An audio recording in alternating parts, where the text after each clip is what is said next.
حدیث قدسی ہے، پروردگار نے کہا موسیٰ کچھ چیزوں کو میں نے کچھ چیزوں میں رکھا ہوا ہے، یعنی کچھ چیزیں تمہیں چاہیے ان کو میں نے کچھ چیزوں میں رکھا ہوا ہے۔ پہلی چیز کہا موسیٰ میں نے آسانی کو، راحت کو میں نے بہشت میں یعنی میں نے آخرت میں رکھا ہوا ہے، اور لوگ اس کو دنیا میں ڈھونڈتے ہیں۔ میں نے آرام کو، سکون کو آخرت میں رکھا ہے اور لوگ اس کو دنیا میں ڈھونڈ رہے ہیں۔ اب آپ دنیا میں کیا ڈھونڈیں گے؟ مثال کے طور پر آدمی اگر کچھ کما لیتا ہے تو بیمار ہو جاتا ہے، یا اولاد بیمار ہو جاتی ہے، یا کبھی کوئی مریض ہو جاتا ہے، کبھی ایک چیز کم ہوتی ہے دوسری ملتی ہے، کبھی دوسری ملتی ہے۔ اچھا ایک شخص جو ظاہراً اس کے پاس مال نہیں ہوتا، وہ کہتا ہے میرے پاس مال آ جائے، تو جس کے پاس مال ہوتا ہے آپ اس کے بعد پوچھو بھائی تمہیں کوئی پریشانی نہیں ہے، وہ کہتا ہے مجھے پتہ نہیں کتنی پریشانیاں ہیں۔ یعنی ہر شخص اس دنیا میں کہیں نہ کہیں مشکلات میں ہوتا ہے۔ کسی کے پاس مال خرچ کرنے کو نہیں ہے، کسی کے پاس مال اتنا خرچ کہاں کرے، یہ بھی پریشانی ہے۔ اس کو نیند نہیں آتی رات کو کہ اتنا مال میں کہاں لے کے جاؤں گا۔ ایسی ہی دنیا ہی ایسی ہے، کوئی کھانے خدا نہ خواستہ پھینک رہا ہے، کسی کو ایک وقت کا کھانا نصیب نہیں ہو رہا۔ کوئی سب کچھ بنا دیتا ہے، سب کچھ اپنی اولاد کو دے دیتا ہے، محنت کر دیتا ہے، پھر کہتا ہے میرا بچہ دیندار نہیں ہے، میں نے اس کو آسائشیں دے دی، میں نے اس کو راحت دے دی۔ تو بات یہ ہے کہ راحت دنیا میں نہیں ہے جو ہم ڈھونڈ رہے ہیں، اس کے میں سکون ملے۔ دنیا میں سکون تھوڑی ہے، اگر دنیا میں سکون ہو جائے تو پھر یہ دنیا تھوڑی رہے گی، تو جنت بن جائے گی۔ تو اسی لیے سکون کو ڈھونڈنا ہے آخرت میں، دنیا میں نہیں ڈھونڈنا۔ دوسری چیز کہ پروردگار نے ارشاد فرمایا کہ اگر تم موسیٰ رفعت چاہتے ہو، بلندی چاہتے ہو، درجے چاہتے ہو، مقام چاہتے ہو، تو میں نے انہیں تواضع میں رکھا ہے، یعنی انکساری میں، یعنی جھکنے میں رکھا ہے، اور لوگ تکبر میں ڈھونڈتے ہیں۔ لوگ کہتے ہیں نا کہ میرا مقام ہو، میری بڑی بات ہو، میرا آج کل دنیا ایسی ہے، کوئی ڈیزگنیشن ہو، کوئی بڑی پوسٹ ہو، اس کے بعد انسان کے ایٹیٹیوڈ میں تبدیلی آ جاتی ہے، بیہیویئر چینج ہو جاتا ہے۔ کہ اگر کوئی پوسٹ مل جائے، کوئی مقام مل جائے، تو آدمی کہتا ہے جب تک میں تکبر یعنی میں غرور خدا نہ خواستہ کر رہا ہوں تو ذرا لوگ جو ہے وہ مجھے سمجھیں گے کہ بڑا آدمی ہے۔ مگر خدا نے بڑے بڑے متکبروں کو زمین میں ملا دیا، فرعون کو، شداد کو، نمرود کو۔ کتنا نا ربکم الاعلی اپنے آپ کو کتنا بڑا کہتے تھے، کیا ہوا؟ ختم ہو گئے۔ یعنی تواضع، انکساری، جتنا آپ جھکیں گے خدا اتنا آپ کو بلند کرتا ہے۔ ویسے بھی مشہور ہے کہ جس درخت پہ پھل لگے اس کی ٹالیاں جھک جاتی ہیں، اور جنہوں پہ پھل نہیں ہوتا وہ درخت اکڑے کے اکڑے کھڑے رہتے ہیں۔ تو بات یہ ہے کہ اگر کچھ ہے تو تواضع کرو، انکساری۔ اس گھر کو دیکھیں آپ، مگر ان کو کسی چیز کی ضرورت تھی؟ مگر روایت بیان کرتی ہے کہ سائل آیا تو امام حسین علیہ السلام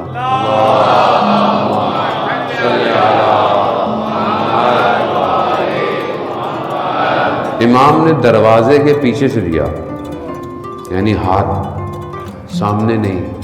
کیوں؟ کہیں اس کی آنکھوں میں کہیں شرمندگی نہ ہو۔ کیا مقام، یعنی کس مقام پر ہے اتنی انکساری؟ وہاں رسول خدا نے دعویٰ پوچھ لیا، کسی کو میں نے کبھی کوئی تکلیف پہنچائی تو مجھ سے حساب کتاب لے لے۔ تو ایک شخص نے کہا کہ یا رسول اللہ آپ سواری پہ جا رہے تھے تو وہ جو سواری کو مارنے کی چابک تھی وہ مجھے لگ گئی، مجھے اس کا حساب چاہیے۔ تو رسول خاتم الانبیاء اپنا پیراہن اتار دیا، یہ لوگ بدلہ لے لیں۔ تو اس شخص بامعرفت تھا، اس نے بوسہ لیا، کہا یا رسول اللہ میں تو بوسہ لینا چاہتا تھا۔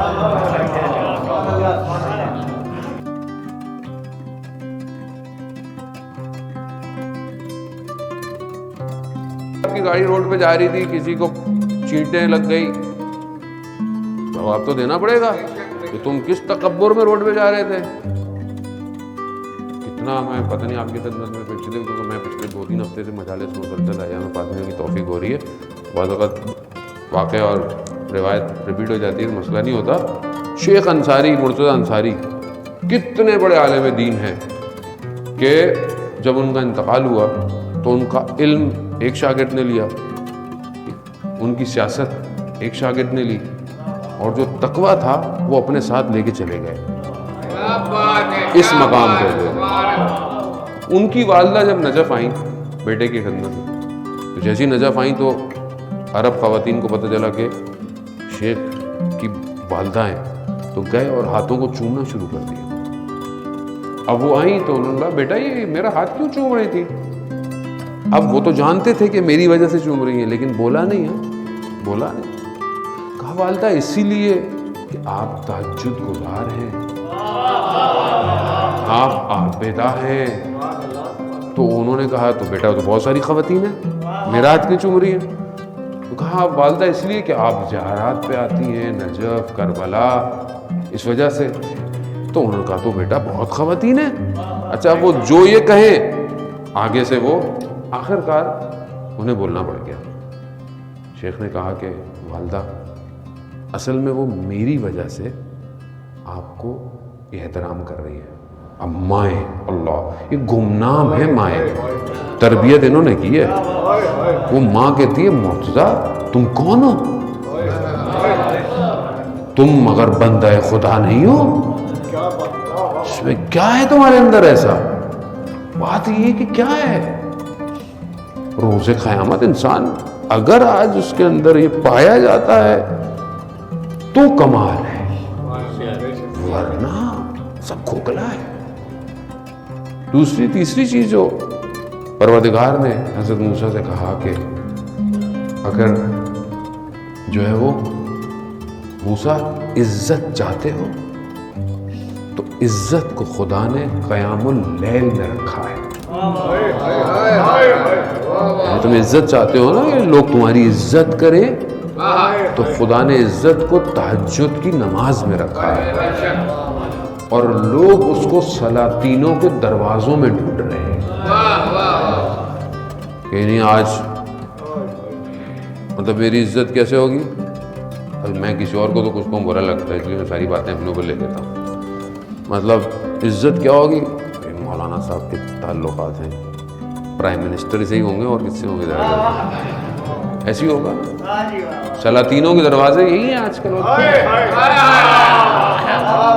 بھائی اس سے ہوں گے, کسی بڑے آدمی سے ہوں گے, اور کوئی بھی آپ بڑا آدمی دنیا کا کر لیں, کوئی مشہور آدمی, پیسے والا آدمی, سیاست مدار, منسٹر, اب XYZ جتنے بھی ہو, تو بھائی عزت.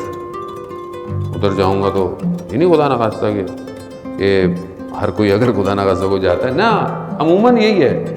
روایت کہتی ہے کہ عزت لوگ سلاطینوں کے دروازوں میں ڈھونڈتے ہیں. بادشاہوں کے پاس جاؤں, اس سلطانوں کے پاس جاؤں تو شاید مجھے عزت ملے. خدا کیا کہہ رہا ہے؟ خدا کہہ رہا ہے کہ تہجد کی نماز میں کھڑے ہو, عزت میں تمہیں دوں گا. اب یہی تو ایک کمال ہے کہ اب ہم دیکھیں کہ اگر ہم چاہتے ہیں عزت, اور وہ ایک قاسم سلیمانی جس سے سارے سلاطین ڈرتے تھے, یہ عزت اس کو کس نے دی؟ یہ قیام اللیل. امام خمینی رضوان اللہ تعالیٰ جیسی شخصیت کے آپ دیکھیں کہ لوگ کہتے تھے, مطلب یہ امام فرانس میں جب تھے, فرانس کے قریب پیرس میں قریب جگہ تھی, وہاں پہ لوگ آئے اور میڈیا آ گیا, تو 7 لوگ تھے, انہوں نے کہا کہ امام کو کہ میڈیا آ گیا تو ابھی آپ کا پیغام تو پوری دنیا میں پھیل جائے گا, سب کو پتہ چل جائے گا آپ کا موقف کیا ہے. میڈیا بڑی چیز ہوتی ہے اس زمانے میں بھی. بہرحال میڈیا, اس دن جمعے کا دن تھا. امام خمینی نے بولا کہ جمعے کا دن ہے, آج تو ناخن کاٹنے ہیں, غسل کرنا ہے.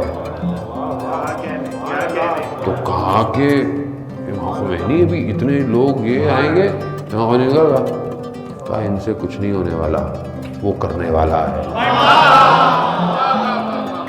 جب بات پھیلانی ہوگی دنیا میں پھیلا دے گا. کیوں؟ کیونکہ قیام اللیل کرتے تھے امام خمینی. اب عزت کون دیتا ہے؟ خدا. ہم اگر اپنی زندگی میں جانے محترم عزت ڈھونڈ رہے ہیں بھئی یہ وہ نسخے ہیں جہاں آپ کو پیسہ خرچ نہیں ہونا. یعنی آپ بولیں کہ مولانا بڑی محنت کرنی پڑے گی، پیسہ تھوڑی خرچ کرنا ہے. تہجد کی نماز میں کون سا پیسہ خرچ کرنا ہے؟ ارادہ کرنا ہے آپ نے، تو اٹھائے گا پروردگار. آپ ارادہ کریں اب میں کیسے اٹھوں گا، میں کہاں تہجد. کیوں بھائی؟ جو تہجد پڑھتے ہیں وہ آسمان سے تھوڑی آتے ہیں، یہیں رہتے ہیں. محنت تو یاد رکھیں، روحانی کوئی بھی کمال حاصل کرنا ہو بغیر تہجد کے نہیں حاصل ہو سکتا. یاد رکھیں، کوئی بھی کمال بغیر شب زندہ داری کے کہ اس کی بارگاہ میں سجدے کیے جائیں نہیں پہنچ سکتا آدمی. اور خود حدیث قدسی میں ملائکہ سے کہتا ہے کہ میرا بندہ رات کی تاریکی میں، واجب بھی نہیں ہے اس کے اوپر، واجب نہیں ہے، مستحب ہے، کھڑا ہوا ہے میری وجہ سے، نیند بھی آ رہی ہے، اور اگر اس کی تھوڑی اس کے سینے سے نیند کی وجہ سے ٹکراتی ہے تو پروردگار ملائکہ سے کہتا ہے ملائکہ گواہ رہنا، میں نے اس کی ساری آرزویں پوری کر دی. عزیزان محترم، اس کو سجدہ کریں. دنیا کے پیچھے بھاگ رہے ہیں ہم لوگ. جس کا سب کچھ ہے اس کو سجدہ کریں. اس کی بارگاہ میں جائیں، جو بھی چاہیے. وہ منع تھوڑی کر رہا ہے کہ یہ نہ مانگو وہ نہ مانگو. ہو سکتا ہے مجھے مانگنا نہ آتا، ہو سکتا ہے مجھے یہ نہیں پتا کہ یہ جو میں مانگ رہا ہوں صحیح ہے کہ غلط ہے، یہ نہیں پتا. ہو سکتا ہے بھئی مانگو تو صحیح، اس سے بات تو کرو.